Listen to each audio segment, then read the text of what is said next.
the butchery, or there is also designated places where you slaughter the animals for consumption.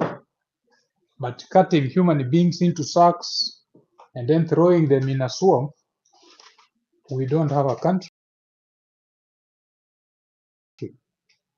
We need to take very, very, very strong measures towards this, because now we are living in those dark days. Whenever you go to the street and you appear, then it's either you disappear, it's either you are in detention, or you become the late and your remains goes to the swamp. So sad, this cannot happen, and it will never happen again. So what I wanted to say as Kenyans, I think what the movement and the direction we are taking, we are on the right direction. We should tighten our knots. We should harden, make it so hard for the president not even to joke with us even a single day. On Tuesday, we are together. We will be there on the street. We will be there to make sure for accountability. Where we are right now is in a matter of between hustle is being taken away. And we as Kenyans, we don't have a problem of paying taxes. What we are saying, we have to pay taxes, but we want to see what our taxes are doing. You know, you pay taxes, are you able to access healthcare? That's okay. Are you able to live well? Are you able to use roads? Because even in Nairobi, to move from one place to another is a big hassle. There's no roads. The healthcare is failed. Everything, nothing is working. The government offices, sometimes you work in a government office, you will never get services. The only way to get services, you have to know someone through the window, pay some small handouts, and then your things can move. So this is not a country where we want. And we have to solve this by selecting technocrats, people who understand what is the role, what do you have to do. And I second the president job to those people who can work, people who can understand what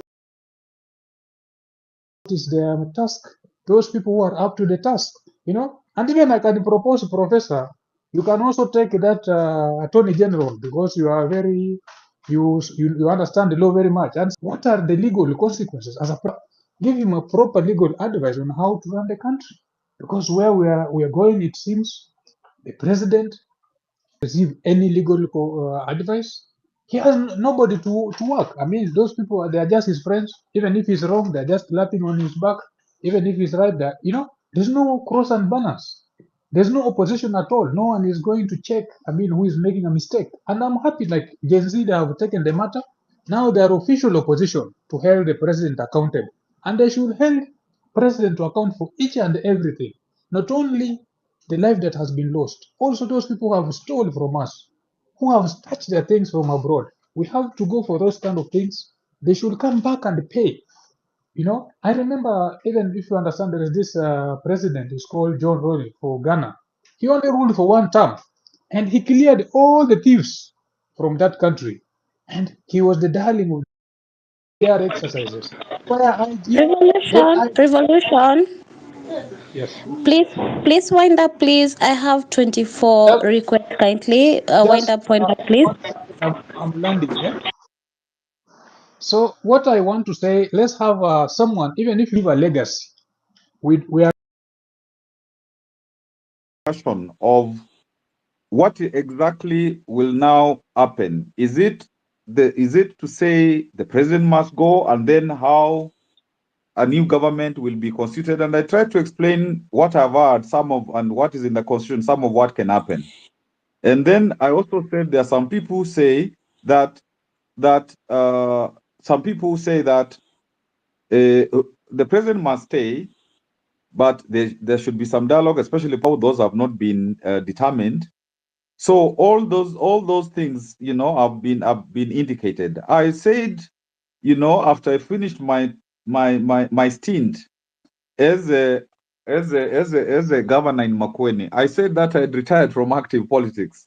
So if the majority decide that they really want the president to go under new government, you can't talk about people serving in this present government. That's for one, even those who want to. And the question still is, if this government stays and there's a new cabinet, to what extent would Gen Zs themselves determine who becomes that government, who becomes that cabinet? To what extent would they determine even other crucial offices, so that the change they have been pursuing is real? So if some people will just want positions, then it's a betrayal of what the Gen Zs have been fighting for, and it's a betrayal of the sacrifice that has been made.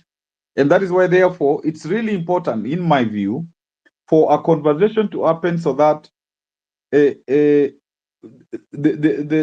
two better consensus on what exactly is it. Because I can hear many people saying, a new cabinet, new this and that, and the president to do this and that.